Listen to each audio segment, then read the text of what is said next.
Oke, assalamualaikum warahmatullahi wabarakatuh. Kali ini gue akan jelasin uh, blockchain dari sisi orang awam seperti gue. Tapi gue perlu jelasin sedikit kalau lo baru nonton video ini, baru nonton di video gue kali ini. Meskipun gue awam, gue nggak awam-awam banget tentang teknologi. Background gue ceritain sekilas tentang background gue di programming. Gue pegang komputer tahun 95. Waktu itu kalau nggak salah masih SMP kalau nggak salah. Ya beruntung orang tua gue bisa beliin komputer. Jadi gue mulai pertama kali kenal komputer, mulai sedikit tahu sintak ya, walaupun gue nggak sadar. Zaman masih MS DOS itu tahun 95. Gue mulai bisa bikin aplikasi tahun 90, tahun 2003. Jadi ada tetangga gue yang ngajarin gue tentang programming pertama kali. Gue dikasih source dan gue dikasih buku. Itu pertama kali gue bisa bikin program. Itu jauh sebelum web dan apps itu mulai dikenal gitu. Web juga gue tahu dulu, walaupun gue nggak tahu persisnya apa fungsinya dan lain sebagainya. Gue tahu karena gue pernah bikin aplikasi, gue pernah hosting komputer gue sendiri. Jam dulu IP itu masih IP public. Jadi sekalipun gue awam tentang blockchain, gue rasa gue tahu sedikit logika dasarnya. Ya tadi gue jelasin sedikit tentang teknologi, tentang background gue di teknologi. Tujuannya ya gue nggak buta-buta amat tentang teknologi.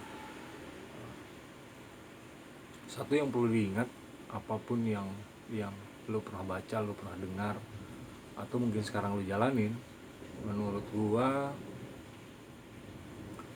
itu seperti kita menyewa atau menyewa lah ya, atau meminjam sedikit fungsi dari otak kita sendiri gitu. Karena gue ganti-ganti keilmuan, gue teknik industri yang belajar programming, dari belajar programming gue belajar teknik sipil, dari teknik sipil gue belajar ekonomi, gue belajar marketing, gue belajar akuntansi dan lain sebagainya. Sekarang gue belajar tentang roti, dan apalagi sekarang gitu ya, gue rasa semua orang bisa belajar di mana aja, bisa lihat di YouTube, bisa lihat di blog dan lain sebagainya, yang lu bisa belajar sendiri sebenarnya. Tinggal apakah lu mau atau enggak. Ya balik lagi soal blockchain. Jadi sederhananya gini, pada dasarnya komputer itu satu, lalu dia terkoneksi dengan komputer yang lain. Keluarlah yang namanya LAN. Kita mulai teknis sedikit. Keluarlah Ethernet, keluarlah IP public. Nah, IP public itu sendiri dibagi menjadi dua. Jadi ada IP public. IP itu dibagi menjadi dua, ada IP public dan IP lokal. Itu kesepakatan seluruh dunia. Gue lupa ya, gue nggak tahu nama organisasinya. Kalau gue nggak salah apakah IEEE atau apa gitu ya. Karena gue backgroundnya bukan di elektro dan bukan informatika, gue nggak tahu persis. Ada CERN gitu ya, CERN. Jadi poinnya adalah ada dua komputer yang berbeda, lalu dia berhubungan, entah itu dengan LAN, entah itu dengan internet gitu.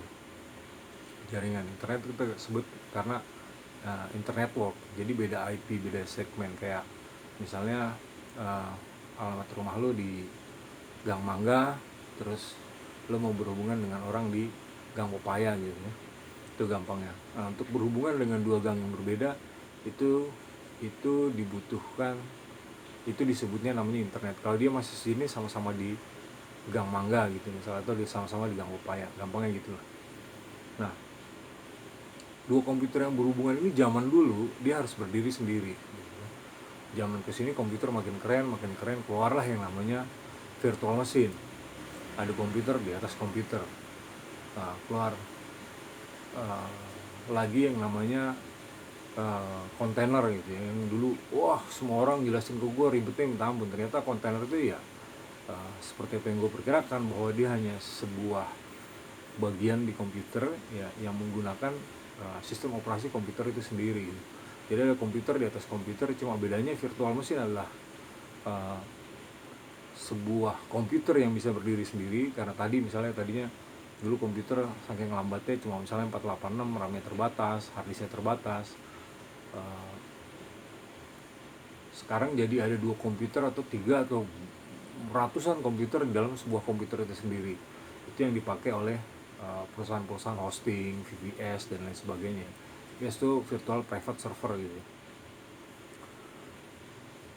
Nah,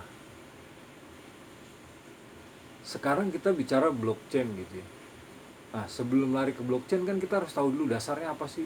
Dasarnya sebenarnya kan ujung-ujungnya ada 2 komputer yang berbeda lalu dia berhubungan. Nah, sekarang 2 komputer itu bisa jadi di komputer yang sama gitu.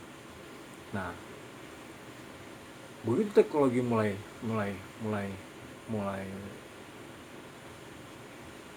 maju dan hardware semakin murah gitu ya, komputer itu sendiri bisa di komputer itu sendiri.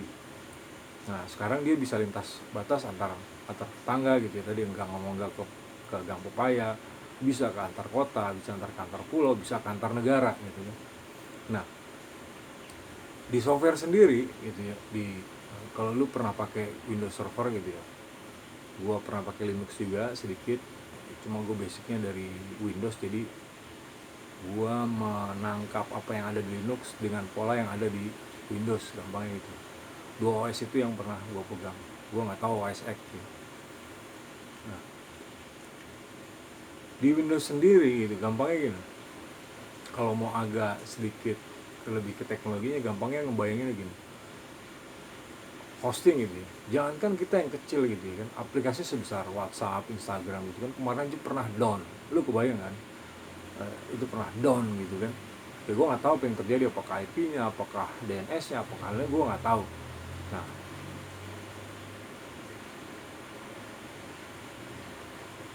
dia pernah down padahal dia ada, kita nyebutnya case gampangnya apa ya? Uh,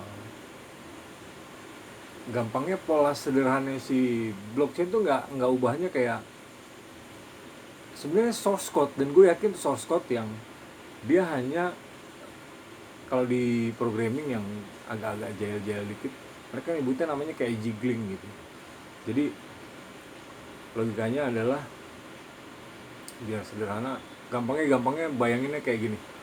uh, gue rasa semua bukan hampir semua ya, banyak orang lebih dominan pakai Android.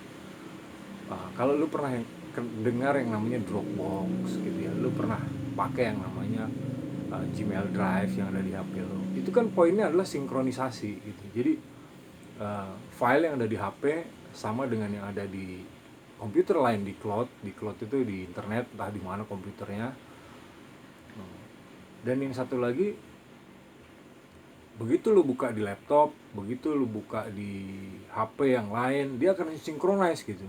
Nah, waktu disinkronize itulah menurut gue teknologi yang digunain blockchain. Nah, kalau lo mau agak naik sedikit ya, kalau zaman dulu itu kayak gini, kalau lo pernah punya web ya, kita bicara yang bikin subdomain aja kayak blogspot misalnya kan, waktu lo bikin subdomain sendiri, dia langsung tuh sebagian source-nya di copy tuh, itu otomatis tuh. Itu hal yang paling gampang. Misalnya nanti keluar misalnya partisi.blogspot.id atau dani.blogspot.id atau 1000roti.blogspot.id, itu yang auto script auto untuk bikin subdomain, sehingga tampilan yang sama yang dari blogspot itu langsung ada di subdomain lo. Nah, kalau mau naik lagi sedikit, ya mungkin lo pernah bikin web sendiri, udah naik tingkat gitu ya. Itu sama seperti auto installer. Jadi gampangnya kayak lu misalnya pakai WordPress lah atau Joomla, zaman dulu kan Joomla atau WordPress masa sama-sama berjalan ya. Sekarang sih yang lebih banyak dikenal sama orang lebih WordPress, walaupun menurut gue Joomla juga masih punya sisi lain dan masih bisa menang juga.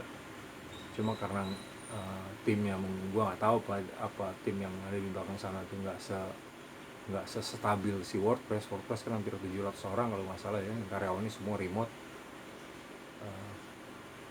dia lebih termaintain. Nah, si WordPress ini tipenya auto installer gitu. Jadi lu cukup punya satu folder ya di sebuah komputer, lu install, ya kan?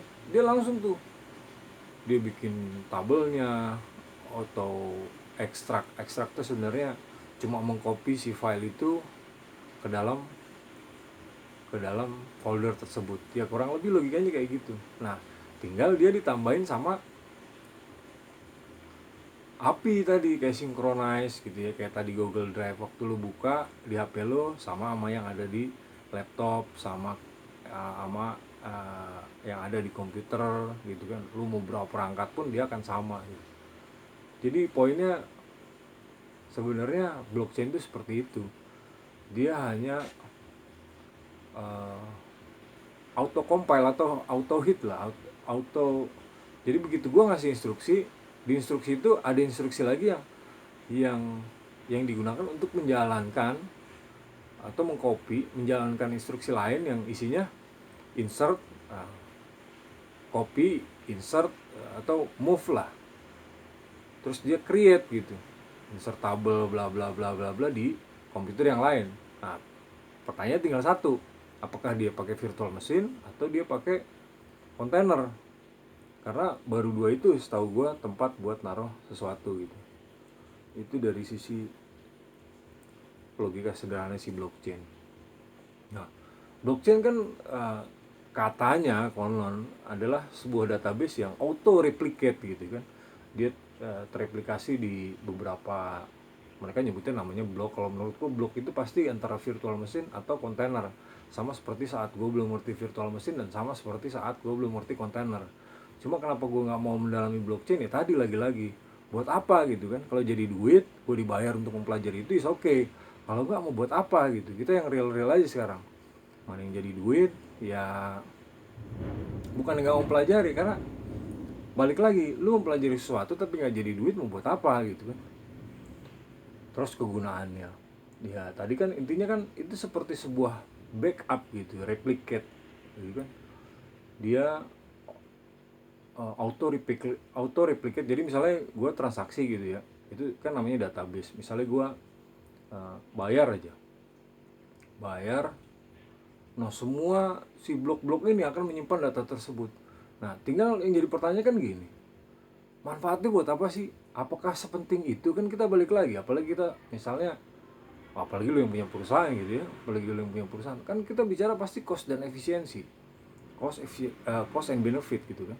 Lu ngeluarin cost, misalnya lu jadi punya banyak virtual machine, lu jadi punya banyak kontainer, terus lu mau menyimpan sebuah data transaksi yang nilainya cuma 100 rupiah, kan kayaknya nggak terlalu worth it juga gitu.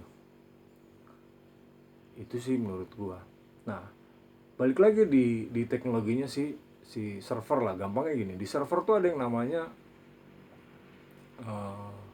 auto backup atau disaster recovery. Jadi dia sebenarnya cuma dibikin timer lalu di copy tuh. Tinggal apa yang lu pilih tuh yang mau di copy. Apakah filenya, apakah sistemnya, apakah satu hard disk murni di duplicate gitu. Itu pernah gue jelasin, lu bisa cari video gue tentang server. Nah, tinggal naruhnya lu mau di mana, apakah di hard disk yang berbeda, di partisi yang berbeda gitu kan, atau di beda komputer gitu. Nah, beda komputer kita pakai tadi, apakah dalam satu jaringan LAN, ya kan tadi gang mangga dan gang upaya, atau di tempat yang berbeda gitu.